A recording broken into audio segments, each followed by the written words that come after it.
सरकार डरी हुई है, सहमी हुई है, दबाव बना है। माने चाहे कल माने चाहे साल भर बाद माने, उसको तो माननी पड़ेगी, काहे कि सरकार वहाँ गलत है और हम लोग यहाँ पे सही है। इसलिए हम लोग आंदोलन करेंगे, हम लोग अपना आंदोलन रेगुलर जारी रखेंगे जब तक सरकार हमारी पूरी मांगे पूरा नहीं कर लेती तब तक। जान पर अगर बनाई तब कुछ भी हो, हम अपने प्राण की आहुति देने के लिए तैयार हैं। यहाँ पे जान देने के लिए बिल्कुल तैयार है। यहाँ सीटों की खरीद बिक्री हो रही है और सरकार पूरा भ्रष्ट हो चुका है और JSS ऑफिस और JPSC ऑफिस की जितने भी अधिकारी है ना, सबके सब भ्रष्ट है। मुझे यहाँ पे बताया गया कि एक ही परिवार से 4 लोग भी यहाँ पर हैं अनशन जी पर। बिल्कुल, मैं हूँ, मेरी बहन है, छोटी बहन, और मेरे एक भैया हैं और एक भैया मेरे से जो बड़े हैं, मतलब सबसे हम तीनों से बड़े हैं, वो भी तो हम लोग चारों यहीं पे हैं। पर टोटल कितने लोग भूख हड़ताल पर हैं आप? यहाँ पे टोटल 4 लोग हैं।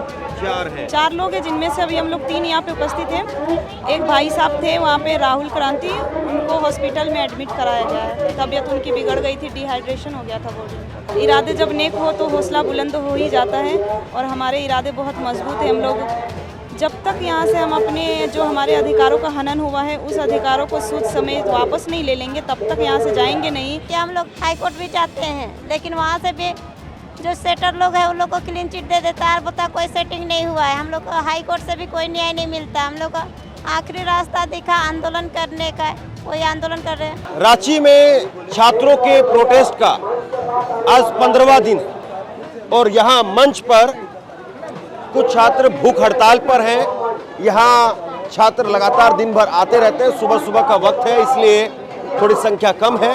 इधर डॉक्टरों की टीम है और अभी जो छात्र भूख हड़ताल पर हैं उनका मेडिकल चेकअप हुआ है। और मेडिकल चेकअप आज कैसा रहा है, यहाँ का क्या रिपोर्ट है? मेडिकल चेकअप फिलहाल ठीक है, जो भी स्टूडेंट्स हैं कर रहे हैं, अभी इनके स्वास्थ्य ठीक है, लेकिन वजन में काफ़ी गिरावट है। जैसा हमने ऑब्जर्व किया 4-5 दिनों में कुछ वजन में गिरावट है और चक्कर वगैरह का प्रॉब्लम इन लोगों को शाम को आता है। अभी तो फिलहाल वैसा बता नहीं रही हैं, लेकिन कमजोरी तो मतलब है। और हाँ, फिर पल्सेशन वगैरह ठीक है, पल्सेस वगैरह आ रहे हैं। तो ये एक इंटरेस्टिंग चीज़ और है जो आपको बताता हूँ। एक ही परिवार के 4 लोग इस मंच पर, हालांकि वैसे तो बहुत सारे छात्र हैं जो हड़ताल पर है, अनशन पर है, लेकिन एक परिवार के 4 लोग हैं। मैं इनसे बात करने की कोशिश करूँगा। और ये सरकार के साथ में बातचीत बीती रात भी हुई है, आज भी होगी, लेकिन इस बीच में ये छात्र वो यहाँ पर देखिए डटे हुए हैं। भारत के संविधान की कॉपी वो अपनी छाती पर ले करके यहाँ पर लेटे हुए हैं। बाबा साहब भीमराव अंबेडकर, शिबू सोरेन, महात्मा गांधी, ये प्रतिमाएं यहाँ पर हैं। और मंच से किसी भी प्रकार का राजनीतिक, धार्मिक, जातिगत वक्तव्य ना दें।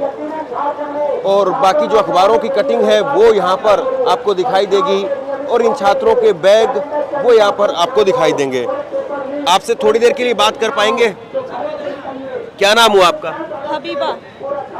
आप कब से यहाँ पे भूख हड़ताल पर हैं? जी ये हमारे अनशन का 5वां दिन है। 5वां दिन है आपका। और यहाँ पर टोटल कितने लोग भूख हड़ताल पर हैं आप? यहाँ पे टोटल 4 लोग हैं। 4 हैं। 4 लोग हैं, जिनमें से अभी हम लोग 3 यहाँ पे उपस्थित हैं। एक भाई साहब थे वहाँ पे, राहुल क्रांति, उनको हॉस्पिटल में एडमिट कराया गया है। तबीयत उनकी बिगड़ गई थी, डिहाइड्रेशन हो गया था बॉडी में। अभी तबीयत कैसी है आपकी? डॉक्टरों ने क्या बताया है? जी कल तक तो तबीयत ठीक थी, मतलब सुबह में मुझे थोड़ा चक्कर आ रहे थे, लेकिन अभी मैंने जो वेट अभी गेन किया वो मैंने देखा कि वेट मेरा काफ़ी कम हो गया है। लगभग 4 kg तक घट गया है वेट मेरा। तो अभी भी लड़ने की पूरी वही जज्बा है? जी बिल्कुल, इरादे जब नेक हो तो हौसला बुलंद हो ही जाता है और हमारे इरादे बहुत मजबूत हैं। हम लोग जब तक यहाँ से हम अपने जो हमारे अधिकारों का हनन हुआ है उस अधिकारों को सूद समेत वापस नहीं ले लेंगे, तब तक यहाँ से जाएंगे नहीं। और जब तक हमारी मांगों को सरकार पूरी तरह से पूरी नहीं कर लेती है तब तक मैं अन्न ग्रहण नहीं करूँगी। क्यों ना मुझे अपनी प्राण की आहुति भी देनी पड़े, मैं यहाँ पे डट करके सामने खड़ी रहूँगी। और आप ही के बीच से एक साथी यहाँ पे राहुल क्रांति, वो हॉस्पिटल में एडमिट हो गए, उनकी तबीयत बिगड़ गई थी। जी बिगड़ गई थी कल उनकी अचानक से, तो उन्होंने खुद बोला कि मुझे हॉस्पिटल ले चलो, मुझे ठीक नहीं लग रहा है। देन हम लोगों ने एम्बुलेंस से बुलाया और उन्हें रिफ़र करवाया। आप लोगों ने उनको भेजा है? हाँ जी। तो अभी आप ये संविधान की मैं देख रहा हूँ कि किताब आप हाथ में लेकर के छाती पर अपने रख करके प्रोटेस्ट कर रहे हैं। वाकई आपको लग रहा है कि जब तक संविधान सरकार मानेगी नहीं या जीत नहीं होगी, आप लोग हैं डटे रहेंगे? जी बिल्कुल डटे रहेंगे। संविधान ही अभी हमारे पास जो पावर है, स्ट्रेंथ है, वो हमारा संविधान ही है। क्योंकि आज जो हम यहाँ पे शांतिपूर्वक ढंग से प्रदर्शन कर पा रहे हैं, ये कहीं ना कहीं अधिकार हमें संविधान ने दिया है। कुछ असामाजिक तत्वों के साथ साथ प्रशासन ने भी हमारे मनोबल को तोड़ने की बहुत कोशिश की थी। उस वक्त जो हमारे पास सहारा था ना, वो संविधान था। क्योंकि ये जब हमारा अधिकार है, इवन देन वो लोग हमसे हमारे अगेंस्ट लड़ रहे थे, तो फिर हम लोगों ने डट करके सामना किया कि ये राइट, ये हक जो है ना, आर्टिकल 91B हमें यहाँ पे शांतिपूर्वक ढंग से सम्मेलन करने की इजाज़त देता है, तो आप हमें यहाँ से क्यों भगा सकते हो? हमें टेंट नहीं लगाने दिया जा रहा था। तो जब यहाँ पे धारा 144 लागू नहीं है, भारतीय न्याय संहिता 163 लागू नहीं है, तो फिर आप हमें यहाँ से क्यों रोक सकते हो? तो मैं यही कहूँगी कि ये संविधान ही है जिसके वजह से आज हम लोग यहाँ पे उपस्थित हैं और डट करके यहाँ पे मुकाबला हम लोग कर रहे हैं। और कहीं ना कहीं आप देख रहे होंगे कि ये जो प्रदर्शन हम लोग का शुरू दिन से जो चल रहा है, आज हम लोग का प्रदर्शन का 15वां दिन होने को चला है। कुछ भी यहाँ पे गैर संवैधानिक नहीं हुआ है, ना किसी के लिए कोई अभद्र टिप्पणी की गई है। हम लोग संवैधानिक दायरे में रह करके सारी चीज़ें कर रहे हैं और सरकार तक अपनी बातों को मनवाने की कोशिश कर रहे हैं। तो संविधान हमारे लिए सबसे सर्वोच्च है। संविधान से हम लोग बाहर कभी कुछ नहीं सोच सकते हैं। मुझे यहाँ पे बताया गया कि एक ही परिवार से 4 लोग भी यहाँ पर हैं अनशन पर। जी बिल्कुल। मैं हूँ, मेरी बहन है, छोटी बहन, और मेरे एक भैया हैं और एक भैया मेरे से जो बड़े हैं, मतलब सबसे हम तीनों से बड़े हैं, वो भी तो हम लोग चारों यहीं पे हैं। आप हैं, आपकी छोटी बहन है, आपका नाम अबीबा? मेरा नाम हबीबा। हबीबा। हबीबा। और आपकी छोटी बहन का नाम? मेरी बहन का नाम है उम्मे हानी। उम्मे हानी। उम्मे हानी। और इसके अलावा 2 आपके भाई हैं? जी, और 2 भाई भी हैं, वो लोग यहीं पे हैं, मेरी देख रेख भी कर रहे हैं। और वो चारों, मतलब हम लोग चारों एस्पिरेंट ही हैं। शुरू से हम लोग पढ़ रहे हैं, तैयारी कर रहे हैं।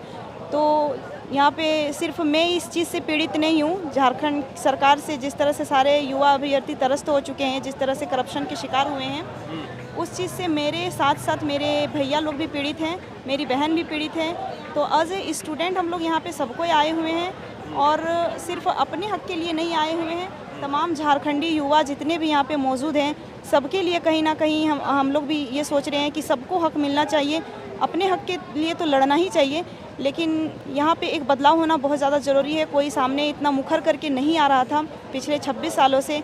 कभी हम लोगों ने इतना बड़ा आंदोलन खड़ा नहीं कर पाया था। कहीं ना कहीं एक डर भी रहता था। और लेकिन जो हमें इंस्पिरेशन मिली है, ये कहीं ना कहीं जंतर मंतर से भी हमें मिली है। जो इंस्पिरेशन वहाँ से मिली है, इसकी वजह से बच्चे अब डट करके सामना कर रहे हैं। तो हम लोग यहाँ पे 4 भाई बहन हैं और वो हमारे सब। 4 में से कितने भूख हड़ताल पर हैं? मेरे भाई बहन में से मैं हूँ बस। अच्छा, आप भूख हड़ताल पर? जी जी। सरकार के रवैये को लेकर के क्या कहेंगी? आपकी किसी से बात हुई है अभी तक? जी, कल डेलीगेशन टीम को बुलाया गया था हमारे वार्तालाप करने के लिए।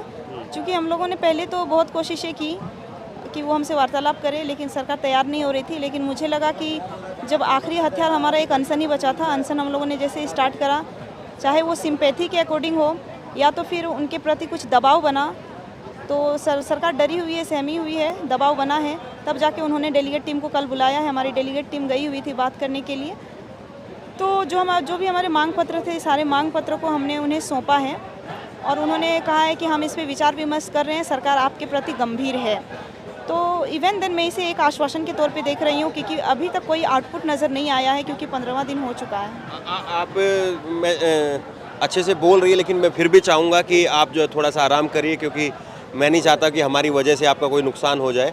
और आपकी लड़ाई को हमारी तरफ से भी सलाम है, क्योंकि आप छात्रों की लड़ाई लड़ रही हैं, तो हमारी तरफ से भी सलाम है। मुझे कुछ कहना है थोड़ा सा।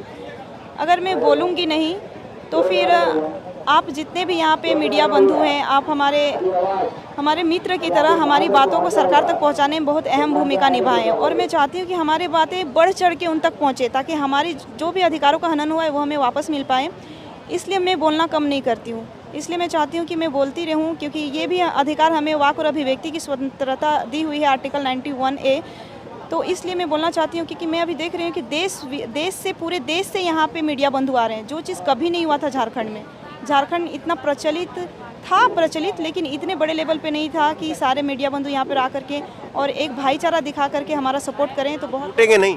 टूटेंगे नहीं, लड़के दिखाएंगे और जीत के दिखाएंगे। आप लोगों का बहुत बहुत धन्यवाद है कि आप लोग जान पर बनाई तब, हाँ जान पर अगर बनाई तब, कुछ भी हो हम अपने प्राण की आहुति देने के लिए तैयार हैं यहाँ पे, जान देने के लिए। बिल्कुल तैयार हैं। देखिए ये मैंने इनको कहा भी कि 5वां दिन है और मैं ज़्यादा लंबी बात नहीं करना चाहता, लेकिन फिर भी जो है वो कह रहे हैं कि नहीं मैं बोलना चाहती हूँ और प्राणों की आहुति देने के लिए तैयार है। ये देखिए कितनी बड़ी बात है। मैं आपसे थोड़ी बात कर पाऊँगा? जो फ़ोन पे बात कर रहे हैं तो ये 5 दिन, आपको भी 5 दिन हो गए हैं आज। एक मिनट, क्या नाम है आपका? मेरा नाम सविता कुमारी है और हम 5 दिन से भूख हड़ताल पे बैठे हुए हैं। अब अभी आपकी तबीयत कैसी है? डॉक्टरों ने क्या बताया है? हमारी तबीयत अभी ठीक है, डॉक्टरों ने बोला अभी ठीक है कहके।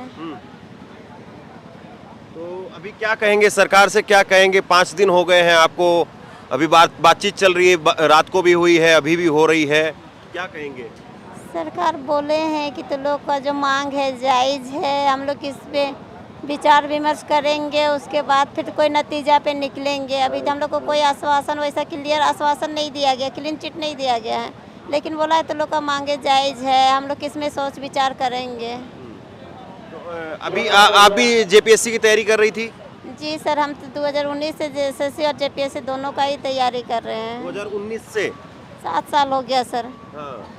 तब से हम जब से आए तब से देख रहे हैं यहाँ सीटों की खरीद बिक्री हो रही है और सरकार पूरा भ्रष्ट हो चुका है और जेएसएससी ऑफिस और जेपीएससी ऑफिस की जितनी भी अधिकारी है ना, सब के सब भ्रष्ट है।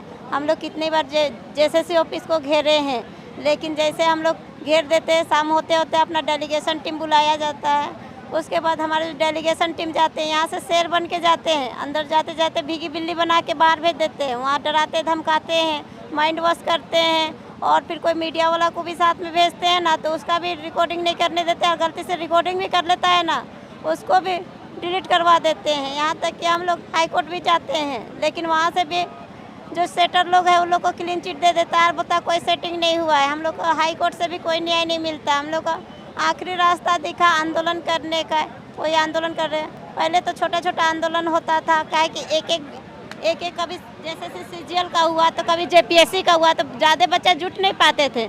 इस बार हम लोग जेएसएससी और जेपीएससी सभी छात्र मिलके एक साथ आंदोलन कर रहे हैं। देखिए धीरे धीरे थोड़ा थोड़ा सफल भी होने जा रहा है। अभी पूरा तो नहीं बोल सकते, लेकिन धीरे धीरे हो रहा है। सर प्लीज इतना ही। तो आपको लग रहा है आप जीत करके जाएंगे ये लड़ाई? जैसे जंतर मंतर पर भी एक मुश्किल था। सर हम लोग जीते नहीं जीते, हमारी मांगे जायज़ है, मरते दम तक हम लोग यहीं पे डटे रहेंगे। सरकार को आज हमारी बात तो माननी पड़े, आज माने चाहे कल माने चाहे साल भर बाद माने, उसको तो माननी पड़ेगी, काहे कि सरकार वहाँ गलत है और हम लोग यहाँ पे सही है। इसलिए हम लोग आंदोलन करेंगे, हम लोग अपना आंदोलन रेगुलर जारी रखेंगे जब तक सरकार हमारी पूरी मांगे पूरा नहीं कर लेती तब तक।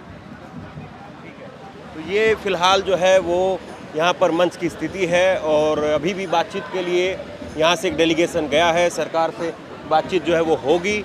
और आप सोचिए कि 7-7 साल 6-6 साल से ये बच्चे तैयारी कर रहे हैं और उसके बावजूद भर्ती प्रक्रिया में जो धांधली है उसकी वजह से ये कह रहे हैं कि सिलेक्शन नहीं हो पा रहा है और आखिरी हथियार जो है वो यही है और इसीलिए अब जो है वो भूख हड़ताल पर बैठना वो एक आखिरी रास्ता इनके पास में बचा है। क्या नाम है? थोड़ी देर बात कर पाएंगे आपसे? क्या नाम है आपका? रुपेश कुमार पाल। आप कब से भूख हड़ताल पर हैं यहाँ पे? जी हम लोग स्टार्टिंग से 25 तारीख से हम लोग ने आंदोलन जारी किया है, जो हम लोग आज 5वां दिन भूख हड़ताल हुआ है। तो अभी तबीयत कैसी है आपकी? थोड़ा वीकनेस है, अभी तो ठीक ठाक लग रहा है, बट वीकनेस आ रही है, कभी कभी चक्कर और आता आप है। ही एक साथी वो हॉस्पिटल में एडमिट हो गए हैं। जी राहुल कांति जो कल हॉस्पिटलाइज हुए हैं, उनका तबीयत कुछ ज़्यादा बिगड़ गई थी, तो चलते हॉस्पिटल लगाया गया। क्या कहेंगे सरकार का जिस तरीके से रवैया आपको दिखाई दे रहा है उसको लेकर के? सरकार का अभी तक रवैया, हम लोग के पक्ष में ऐसा कोई सजेशन जो डिसीजन नहीं आया है जो हम लोग संतुष्टि मिले। हम तो कल हम लोग के साथ डेलीगेशन टीम गई थी, बट सरकार के द्वारा ये कहा गया कि जो आप लोग का मांग पत्र है वो मैं इस पर उसको बस अच्छे से समझूंगा और उसके बाद तो जो कार्रवाई करना हो वो कार्रवाई होगा, जो मांगे होगी पूर्ण की जाएगी। आप आराम कीजिए क्योंकि देखिए अब आवाज़ भी निकल नहीं पा रही है और हम इनसे ये बोल भी नहीं सकते कि आप थोड़ा तेज़ बोलिए। लेकिन जो स्थिति है, जो हालात हैं, वो अपने आप में बेहद डरावने हैं, क्योंकि अब सरकारों को कम से कम ये समझना चाहिए कि ये जो छात्र है वो इस तरीके से जो तादाद है वो लगातार बढ़ती चली जाएगी। और चाहे झारखंड की बात नहीं है, ऐसा लग रहा है कि अब देश भर में जिस तरीके से एक जो जागरूकता आ रही है, मुश्किल है। लेकिन फिलहाल ये मामला झारखंड में किस तरीके से कैसे निपटता है, ये छात्रों की बातें कब सरकार मानती है, इंतजार इस बात का। शेयर कीजिए इस खबर को, और आप क्या सोचते हैं नीचे कमेंट सेक्शन में लिख करके जरूर बताइए। शुक्रिया, थैंक यू।